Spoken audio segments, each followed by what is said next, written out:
Good morning. MPS motivators में आपका स्वागत है।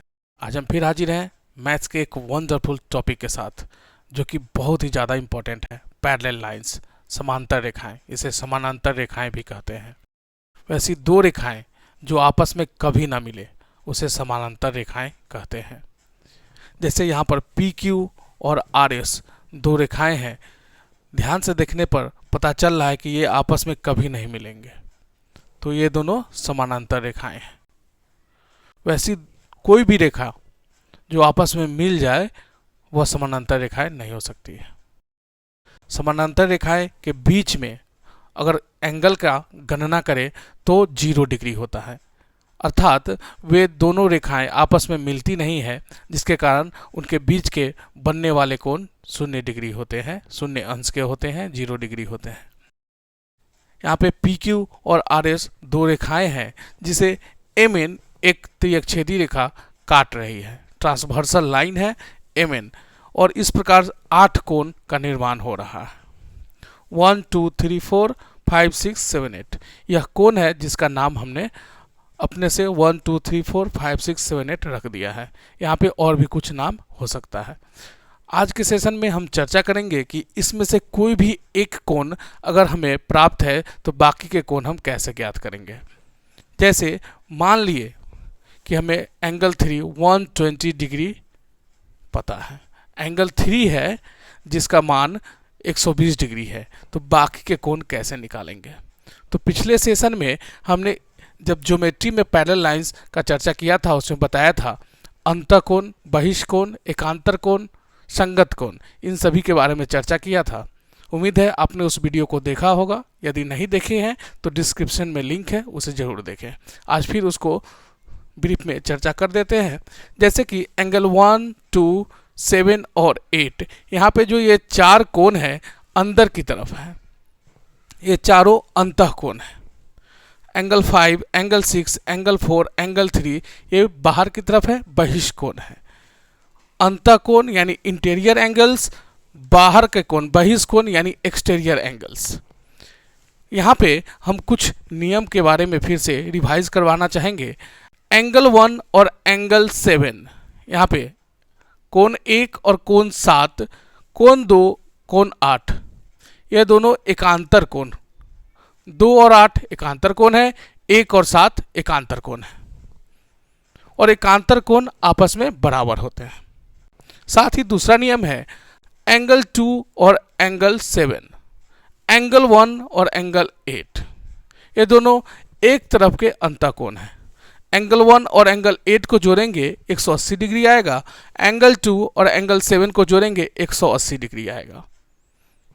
साथ ही एक नियम का और चर्चा करेंगे, एंगल 2 और एंगल 6, एंगल 3 और एंगल 7, एंगल 1 और एंगल 5, एंगल 4 और एंगल 8, ये सभी संगत कोण के युग्म है, यानी कॉरस्पॉन्डिंग एंगल्स के युग्म है। कॉरस्पॉन्डिंग एंगल्स आपस में बराबर होते हैं। यहाँ पे एंगल 2 एंगल 6 के बराबर होंगे, एंगल 3 एंगल 7 के बराबर होंगे, एंगल 1 एंगल 5 के बराबर होंगे, एंगल 4 एंगल 8 के बराबर होंगे।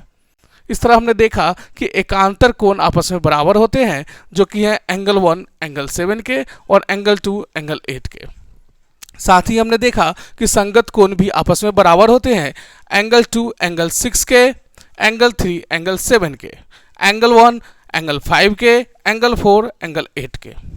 साथ ही एक तरफ के अंतःकोण का जोड़ 180 डिग्री, अर्थात एंगल 2 और एंगल 7 को जोड़ेंगे 180 डिग्री, एंगल 1 और एंगल 8 को जोड़ेंगे 180 डिग्री। यही तीनों नियम का प्रयोग करेंगे और हम बाकी के 7 कोण का मान ज्ञात करेंगे। इससे पहले वाले वीडियो में हमने शीर्षाभिमुख और आसन्न कोण का भी प्रयोग किया था, उसके माध्यम से मात्र 4 कोण का मान पता कर सकते हैं। जैसे यहाँ पे एंगल 3 है तो वह उसका शीर्षाभिमुख यानी वर्टिकली अपोजिट एंगल 1 होगा, जो इसके बराबर होगा। साथ ही रैखिक युग्म से एंगल 3 और एंगल 4 को जोड़ेंगे 180 डिग्री होगा, या एंगल 3 एंगल 2 को जोड़ेंगे 180 डिग्री होगा। इसके माध्यम से भी हम निकाल सकते हैं, लेकिन इसके थ्रू हम केवल 4 एंगल का मान निकाल सकते हैं, और अभी जो हम चर्चा किए हैं इसके माध्यम से 8 कोण का मान प्राप्त कर लेंगे। जैसे यहाँ एंगल 3 है 120 डिग्री, तो हम बताए हैं कि एंगल 3 एंगल 7 यानी कि संगत कोण के बराबर होता है। तो एंगल 3 अगर 120 है तो एंगल 7 भी 120 डिग्री हो जाएगा। साथ ही अभी हमने देखा कि एकांतर कोण आपस में बराबर होते हैं। एंगल 7 जो है एंगल 1 के बराबर होगा जो कि हो जाएगा 120 डिग्री।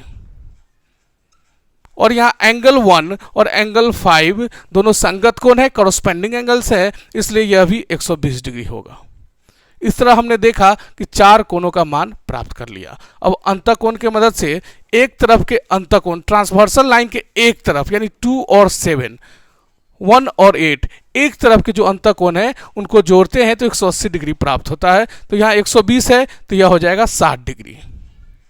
120 और 60 को जोड़ेंगे 180, अर्थात 180 में से अगर 120 घटा दे तो 60 डिग्री प्राप्त हो जाएगा। अब जब यहाँ पे एंगल 2 60 डिग्री प्राप्त हो गया है तो इसका एकांतर कोण यानी एंगल 8 यह भी 60 डिग्री हो जाएगा। और जब एंगल 2 60 डिग्री है तो एंगल 6 कोण 6 का मान क्या हो जाएगा, आप लोग भी कमेंट कीजिए। एंगल 2 60 डिग्री है तो इसके संगत कोण यानी कॉरस्पॉन्डिंग एंगल 6 यह भी 60 डिग्री हो जाएगा। और जब यहाँ पे एंगल 8 60 डिग्री है तो इसका संगत कोण यानी कॉरस्पॉन्डिंग एंगल्स एंगल 4 यह भी 60 डिग्री हो जाएगा। इस तरह हमने देखा कि यदि समांतर रेखाएं में एक त्रिज्यछेदी रेखा काटते हुए 8 कोण बनाते हैं, अगर एक कोण प्राप्त है तो बाकी के 7 कोण का मान हम ज्ञात कर सकते हैं। समांतर रेखाएं से संबंधित और भी सूचनाएं और भी तथ्य का चर्चा हमने पिछले वीडियो में किया था। आप उस वीडियो को जरूर देखें ताकि समांतर रेखाएं से रिलेटेड जो भी क्वेश्चन आपके एग्जाम में आए आप उसको भली भांति अच्छे तरीका से बनाएं, कम समय में बनाएं। आज के वीडियो में इतना ही। जुड़े रहिए एमपीएस मोटिवेटर्स के साथ ऐसे ही और टॉपिक्स देखने के लिए। आज के लिए इतना ही, धन्यवाद।